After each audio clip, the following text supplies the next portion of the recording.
Hi everyone and welcome to a new video. It's been a while that I haven't made a video, and that's because I was really busy creating my new program, Trapezius Control, that you can now join on my website. I'll leave the link below. In today's video, I do want to share some tips related to that, and more specifically, I want to talk about a specific issue that's very common, but not a lot of people actually recognize, and that's when you have that shoulder height discrepancy or uneven shoulders. A lot of times, if you're doing an assessment or an adjustment or a chiropractor, they will usually pinpoint that you have uneven shoulders or also uneven hips. So you may notice that maybe one leg is longer than the other.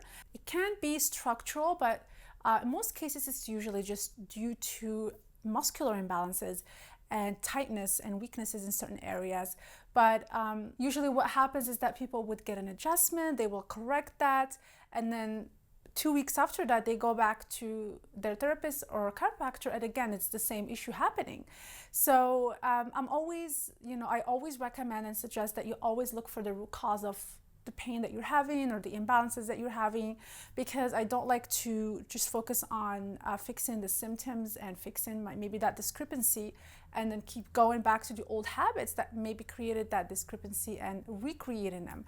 So again, number one, you want to make sure that it's not a structural issue, something that you were born with. And again, most people are not born with one shoulder higher than the other or one leg longer than the other, but in some rare cases that could be an issue.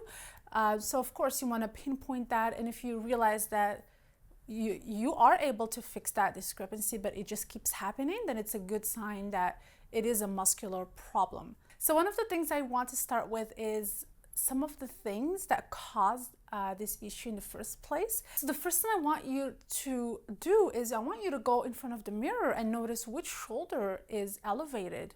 Is it the one on the side that's more dominant, that you use more often, or is it on the other side that's not dominant? Because it could be a few things happening here. The majority of the time it's usually the dominant shoulder, and that's because we tend to use that arm more often, and especially if you're doing things like holding a backpack, carrying a backpack on just one shoulder. So what you'll notice is that a lot of times people would be carrying their backpack like this, or they'd be carrying like a laptop bag, anything that has a strap on, but they would only have it on one shoulder. And as you can see, automatically by putting the bag on one shoulder, I shrug my shoulders. It just happens. It's an automatic reflex. You will shrug your shoulders, but over time, if you think about how many times you're doing it and over how many days, that repetitive movement will tighten up the upper trapezius, some of the levator scapulae, and if you don't work on releasing the muscle as well as changing the habit, which is just wearing the backpack on both shoulders or wearing the laptop bag across your body. You want to have the strap across your body so it's not just on one shoulder. So these are things that you can do to fix the problem from happening.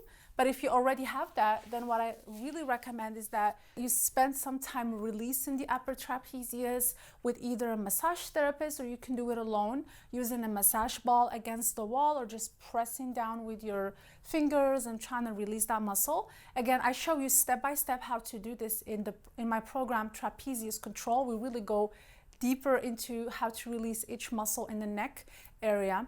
And the other thing also I encourage you to do is pay attention on how you're using your cell phone. If you're constantly using your cell phone with just one arm and looking down, like watching or texting, that's another thing that could create tightness in the neck area.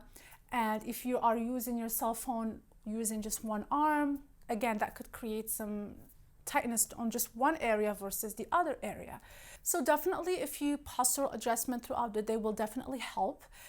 When you are sitting on your desk, make sure that you're not looking down, and also make sure that when you're typing that you're not that your keyboard is really close to you, that you're not reaching out, and make sure also that you maintain that 90-degree angle, because if your desk is higher up, you're going to be shrugging your shoulder.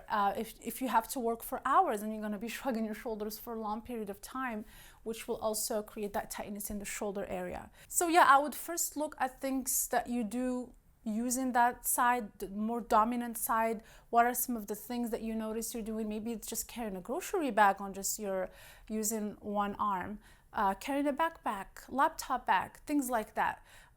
Sometimes it's really helpful to keep a journal, and I know that it's not something that you may want to keep note of every day, but it helps you really see patterns over time to see what could be causing this issue to begin with. Now I want to show you some exercises to help restore your posture and also help strengthen the rotator cuff muscles, which for me, it's been really helpful in fixing this issue, because when you focus on strengthening the shoulder stabilizers, they not only help maintain that good posture, but you're not compensating. They stabilize your shoulders more, and they kind of help pull you back, so you're not constantly shrugging your shoulders or flexing. It's just kind of you balance that flexion with some extension, and you strengthen those stabilizers. One of my favorite exercises is to just get on the wall and perform the squeezes.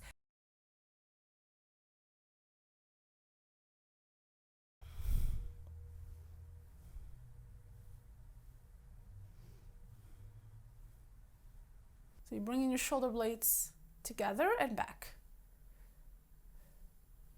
I like to also do shoulder external rotations. So you want to anchor the band to a chair, a heavy table, weights if you have. I'm just going to anchor them to my heavy kettlebell. Again, you want to maintain that 90-degree angle, and we're going to just externally rotate the arm and back. And make sure you're not compensating by moving your elbow away.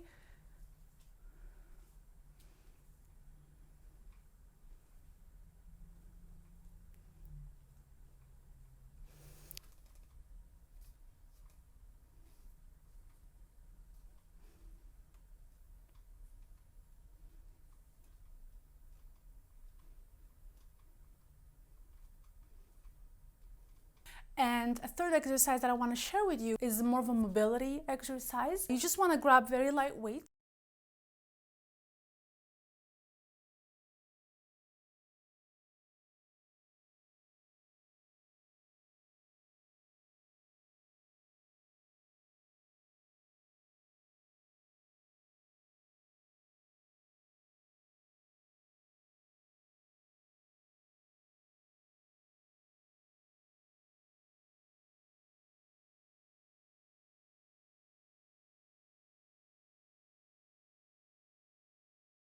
There's so many exercises you can do with the band as well, external rotations.